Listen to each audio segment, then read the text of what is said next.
पंचायत चुनाव में ओबीसी को आरक्षण देने के लिए सरकार ने खुद को लगाया दांव पर। नगरीय प्रशासन मंत्री भूपेंद्र सिंह ने कहा कि पंचायत चुनाव के अध्यादेश को रद्द करके शिवराज सरकार ने खुद को दांव पर लगा दिया। ओबीसी समाज के लिए इससे बड़ा निर्णय कोई दूसरा नहीं हो सकता। शिवराज सरकार ने रविवार को पंचायत चुनाव को लेकर जारी अपने ही अध्यादेश को वापस लेने का निर्णय लिया। नगरीय प्रशासन मंत्री भूपेंद्र सिंह ने सरकार के इस कदम को लेकर ओबीसी वर्ग की तरफ से सीएम शिवराज सिंह चौहान को धन्यवाद दिया। मंत्री भूपेंद्र सिंह ने कहा कि भाजपा सरकार ने सदन में ओबीसी के 27% आरक्षण के साथ चुनाव कराने का संकल्प सदन में पारित किया, जिसके चलते बीजेपी सरकार ने अध्यादेश वापस लेकर यह साबित कर दी कि बीजेपी की करनी और कथनी में कोई अंतर नहीं है। देखिए, आज कैबिनेट ने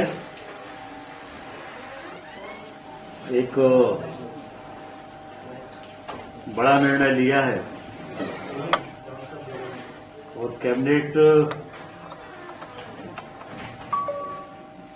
से हमने प्रस्ताव किया है कि जो ऑर्डिनेंस हमने पंचायत चुनाव के लिए जारी किया था, जिस ऑर्डिनेंस के आधार पर पंचायत के चुनाव हो रहे थे, वो ऑर्डिनेंस आज कैबिनेट ने विड्रा कर लिया है और विड्रा करके हमने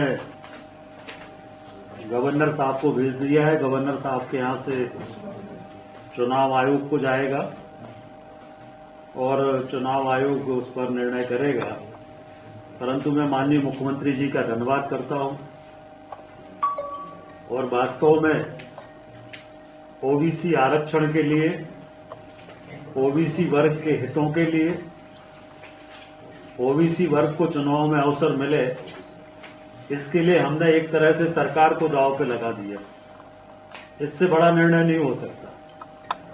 हमने ऑर्डिनेंस विड्रा कर लिया और सरकार को पूरी तरह से दांव पे लगा दिया कि किसी भी स्थिति में बिना ओबीसी के आरक्षण नहीं होना, ओबीसी के चुनाव नहीं होना चाहिए।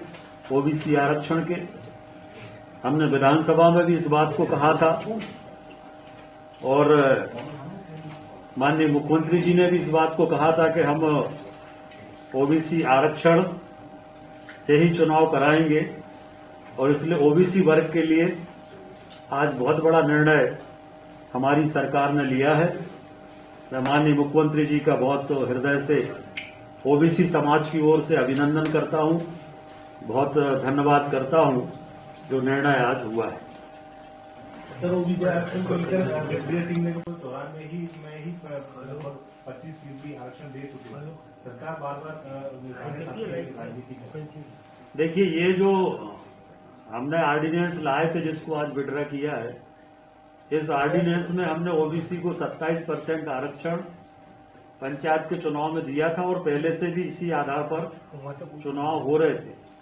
परंतु जैसा हम सब जानते हैं कि कांग्रेस 5 बार हाई कोर्ट गई, 2 बार सुप्रीम कोर्ट गई और कांग्रेस के कारण ओबीसी को आरक्षण से वंचित होना पड़ा। सुप्रीम कोर्ट का आदेश इस तरह का हुआ और इसलिए ओबीसी के साथ कांग्रेस ने अन्याय किया है। अगर कांग्रेस कोर्ट नहीं गई होती तो ओबीसी को आरक्षण के आधार पर ही चुनाव हो रहे थे। ओबीसी वर्ग के लोग तैयारी कर रहे थे, फॉर्म भर रहे थे, लोगों में उत्साह था, परंतु इसके लिए पूरी तरह से 100% कांग्रेस जिम्मेदार है और कांग्रेस को ओबीसी वर्ग किसी कीमत पर माफ नहीं करेगा। सर, कांग्रेस इसको सरकार